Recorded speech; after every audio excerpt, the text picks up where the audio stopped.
Hey, what's going on, guys? It's Joe from GadgetryTech.com, and today we're going to talk about the Vincent Audio SV-500 hybrid integrated amplifier. This has an MSRP of $12.99 US, and it's available in silver or black. Obviously, we're covering it in this silver aluminum color. So let's talk about the basics. It is a standard integrated amplifier, and what I mean by that is it's not Dolby Digital processing. Don't plan on buying this to be your movie entertainment amplifier. It doesn't have HDMI inputs. It's not meant for that. This is a music amplifier. So with that being said, it has 6 total inputs. It has 4 RCAs. All of them do not have a phono preamp. They are standard RCA input. So if you want to use this to listen to records, I strongly suggest an external phono preamp, of course. You can use a built-in preamp if your turntable has it. However, in my case, and the more desirable case would be to use an external phono preamp stage. So anyway, you have the 4 analog inputs, and then you have optical and coaxial digital inputs. Now, on the digital side, you have a Burr Brown DAC. It's a PCM 5100. Not the best DAC in the world, but it's designed, in this case, more for like CD and digital audio sources such as that. It handles anywhere from 32 to 384 kilohertz sample rates, which is great. So you can crank it up if you're using an optical jack on the PC and still benefit from that if you'd like. So it's capable as far as the input goes. And another nice thing I like is on the, it has a preamp output as well. So it has a variable volume output. So if you want to take advantage of the tube preamp stage of this amplifier, but not the actual amplification stage, you can do that and still take advantage of the volume control, which is really slick. I like that. So let's talk about the basics. And if you haven't figured this out already, the way I'm going to format this review is we'll talk about the basic features in the beginning. We'll dive into specs a little bit more, and then we'll go over the audio experience towards the end. So I'll put chapters below and help you to help navigate through the video in case you only care about certain parts. So with that being said, let's talk about specs. Now, this actually shares a lot in common with the larger, more powerful amplifier from Vincent Audio, the SV-237. Basically, this has the same tube preamp stage. It has 2 6N1s and one 12AX71B tubes. They are Chinese tubes. They are very high quality. From what I've read online, people experimenting with this amplifier and changing out the tubes. The default configuration is actually really good. And we'll talk about the sound performance after, but they are good tubes. And when you look inside this amplifier, you're going to notice a few things. So it is removable because the tubes are replaceable. They are rated to give you at least 10 years. I think that's a bit conservative. They're not too aggressive on the power output. So they should last you a long time. This should be a very reliable amp. But basically, when you pop the cover, you have a huge power supply. And the power supply is there because that's basically the foundation of the amplifier. That's what's going to drive the speakers and give the solid state amplification the power it needs to perform well. So it's got a very beefy power supply, and then on the other section of the amplifier, you'll see the circuit board or the PCB that handles all your connections, your analog, your digital, the tubes are all in that section. On the front third or front quarter of the amplifier, we'll have a separate logic board, and that's going to handle your input selection, your volume, of course, and then for these knobs here, you have bass and treble and tone defeat. If the tone button is pushed in or enabled, you can then adjust the bass and treble. And again, we'll talk about that performance shortly as well. So when you use, this has a hard stop volume dial. It is not a forever spinning dial, if you will. So the reason why I bring that up is because when you press the volume on this remote, which I love this remote, by the way, very simple, nice piece of aluminum. It's curved on top, flat on the bottom. Mute, your 6 source selection, and then volume. That's it. Just focus on the music. So I like that philosophy, and that plays into the way this performs. But anytime you add a stepping motor or a motor to turn the volume dial on an amplifier at high volumes, if you put your ear up near the speaker, you'll hear the feedback from that motor. So it's not like it's something wrong with it. That's the way this is built, and that's how stepping motors typically perform, unless you have some really crazy power isolation inside. Or noise suppression, if you will, to make sure that doesn't carry over.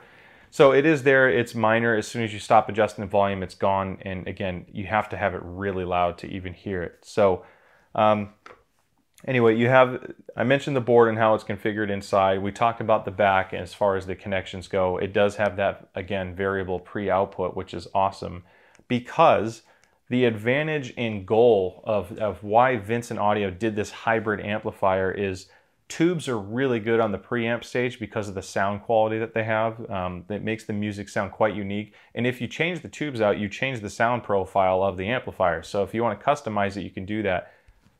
Anyway, with that being said, the advantage of tubes is, again, on the sound quality side, but when it comes to long-term reliability or maintenance and ownership costs, using the tubes to power the drivers or your speakers will not have the greatest lifespan. So Vincent made this because it takes advantage of the benefits of tubes on the soundstage in the preamp, and then reduces the drawback, or essentially eliminates the drawback, of the constant maintenance and replacement of tubes, because it's using solid state amplification to power your speakers. Now this uses Toshiba transistors. You basically have 50 watts times 2 at 8 ohms and 80 watts times 2 at 2 ohms. I want to focus on the power output for a second here, because it's interesting that, you know, at $1,300, if you just looked at it as 50 watt times 2 at 8 ohms, it doesn't sound like a lot of power.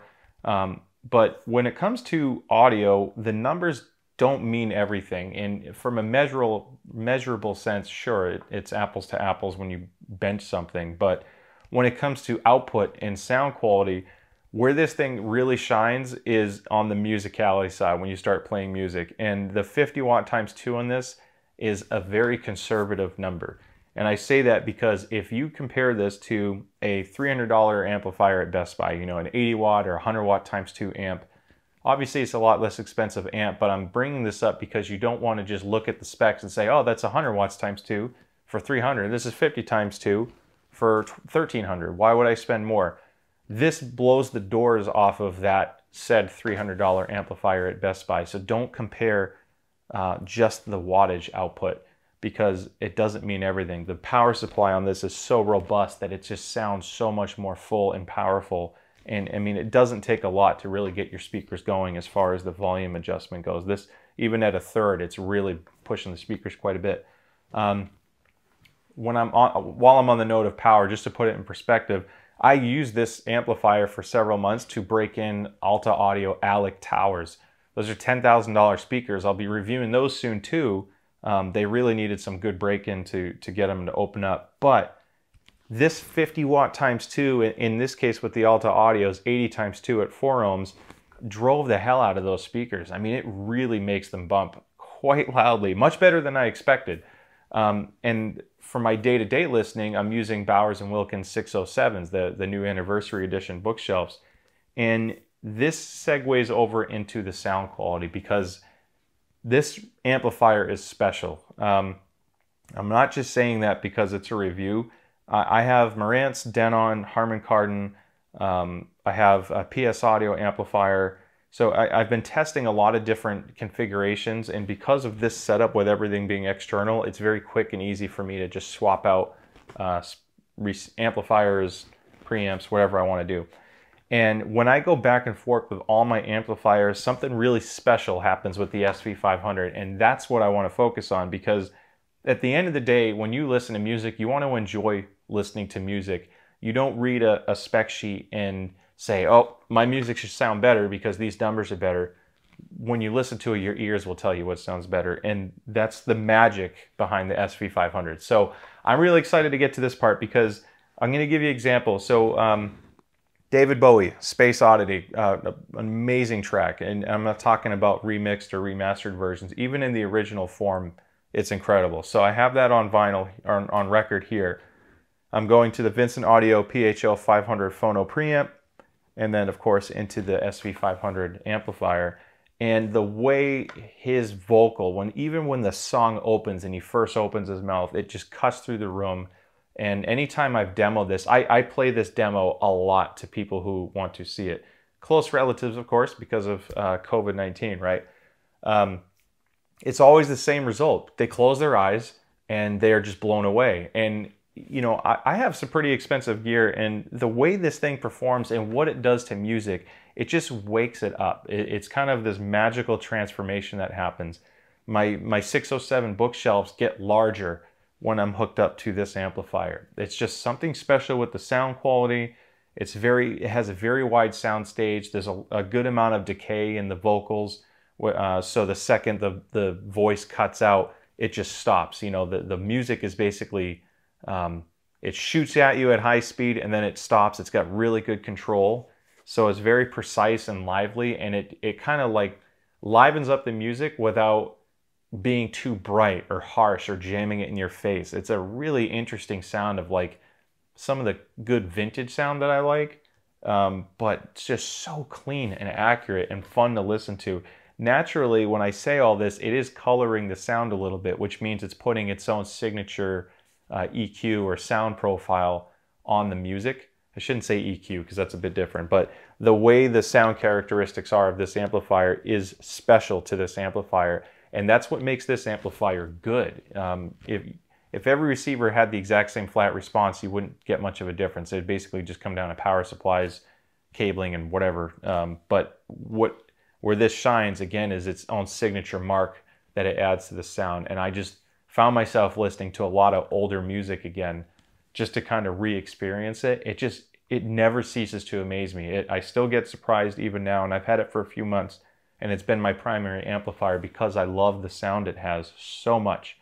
So I hope that conveys the excitement level I have for this amplifier. I'm trying not to just go off on a tangent here, but it really is a magical amplifier. And if you're looking for something fun to listen to, you know, if it puts it in a perspective, when you have a basic remote like this, it's literally just choose your source and adjust your volume, and that's it. The focus is the music. It's not screwing around with controls and tweaking things. Just put the song on and enjoy it. And it's just such a special listening experience.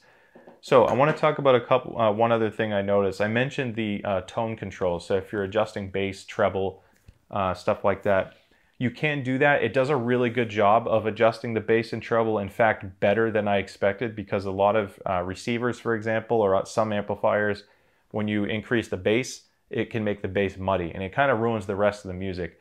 That is not the case with this. Again, the tone control system is a little magical in the sense of it makes the bass become more alive or more punchy if you desire it, but it doesn't take away from the rest of the sound, which is awesome. And the same with the treble if you want more highs, or if you want to soften it up a bit so it's not so harsh or anything, depending on the track you're listening to. So the only thing I didn't like, when you enable tone control and you turn up the bass or treble, even if it's at a 0 setting for bass and treble, so if the knobs aren't making an adjustment, but I physically enable that board because it's a mechanical switch, there is a little bit of noise introduced into the output stage. So if I have this, you know, set to, you know, 90% and I enable tone, I don't know if you can hear that.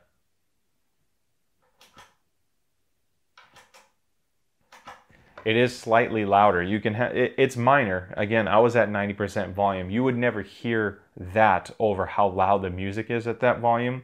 But if you're listening to classical music, which has, obviously, it's super dynamic, lots of highs and lows as far as decibel output, I strongly advise against using the tone controls because I think it's going to take away from that experience. I don't want to hear a hiss or any kind of a background noise. I'm not feeding this perfectly filtered power. I try to be realistic with a configuration like this. This is going through basically a $100 Panamax surge protector, which has a level 1 filtration. It's super simple, but it's still very clean. I just wanted to mention that because, you know, at $1,300, there's a lot of really good, but there obviously can be some faults. And the only one I really notice is the tone board generates a little bit of noise. The DAC is good. Again, it's not a state-of-the-art DAC. There's no USB input on the back, so don't plug this into a computer with USB. It won't work. Use the optical output of your computer if you have it, or just buy an external DAC if you want to take advantage of this amplifier. Naturally, it does have a headphone output. Not the most powerful headphone output. However, for a lot of mainstream headphones, it'll sound good, and you get that tonal characteristics of the phono preamp. So that part's really cool. that pretty much covers it. I mean, I hope I didn't confuse you in any way. I'm just really, really excited about this amplifier. I could talk about this thing for hours. I really, really love it. I mean, it's got some heft to it. It's 22 pounds. It gets pretty warm, obviously, when you get it going, but nothing abnormal. It's just such a special experience. That's really what it is.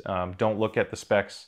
If you just want something that you want to close your eyes and listen to music, whatever it may be, this just makes it come to life, and it'll bring new life into your older speakers if you're trying to reinvigorate your sound system, especially if you have vintage audio, which is really special. So I can't say enough good things about it. I love this thing. If you guys have questions on this amplifier, please let me know in the comments below. I'll be happy to answer them for you, at least to the best of my ability. If you want to eventually see coverage on this stuff, so this is a music hall turntable. It's the MMF 3.3. I'll be covering that. Again, I mentioned using the Vincent Audio phono preamp, the SV-500. And then this is a new streaming device that I use for listening to digital music, you know, for Tidal. This is the Hi-Fi Rose 201. I think it's about $1,800 for that. This is new to America, and we have this all set up for a lot of good demos. And I love how it all came together. I think that SV-500 is really a great heart of your system without breaking the bank. So if you want to see all this, subscribe. I have more coming out soon. Thank you guys so much for watching this, and I will see you next time.